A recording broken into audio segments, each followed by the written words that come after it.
राजधानी देहरादून से सटे प्रेमनगर के पौंधा जंगल में हुए अक्रम एनकाउंटर के बाद पुलिस की कहानी अब कई सवालों में उलझती दिख रही है। जैसे जैसे घटनाक्रम की परतें खुल रही है, उनकी कड़ियां आपस में मेल नहीं खाते दिख रही है।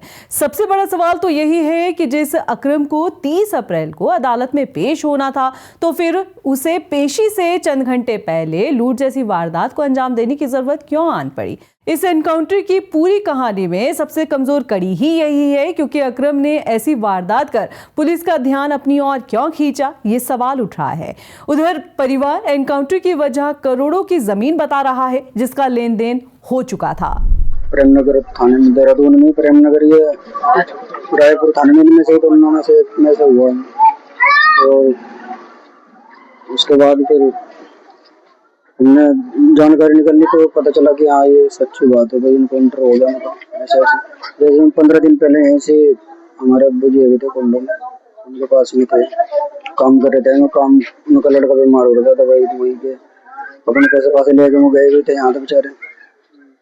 और कल उनकी तारीख थी, मैं पहली बार देहरादून तारीख पर ले गए, पहली बार मैंने उठा के इनकाउंटर कर दिया। परिवार के इन आरोपों के बाद देहरादून जिलाधिकारी सविन बंसल ने मामले में मजिस्ट्रेट जांच के आदेश दे दिए हैं। हरिद्वार के सीओ सिटी मामले की जांच कर रहे हैं। वहीं घटना में शामिल अक्रम के साथियों की धरपकड़ के लिए पुलिस दबिश दे रही है। दोनों अब तक पुलिस की गिरफ्त से फरार हैं। दोनों आरोपी कौन है, ये भी सवाल है। पेशी से पहले अक्रम उनके संपर्क में कैसे आया, इसका भी जवाब ढूंढने की जरूरत है। पुलिस अब तक ये साफ नहीं कर पाई है। उधर चर्चा में प्रेमनगर थाना प्रभारी नरेश राठौर से अक्रम का पुराना संजोग भी आ गया है। दरअसल साल 2014 में नकरौंदा के चर्चित अंकित थपलियाल हत्याकांड के बाद जब अक्रम फरार हुआ, तो उसे दून पुलिस ने 2017 में गुजरात से गिरफ्तार किया। उस दौरान भी प्रेमनगर के थाने की कमान नरेश राठौर ही संभाल रहे थे।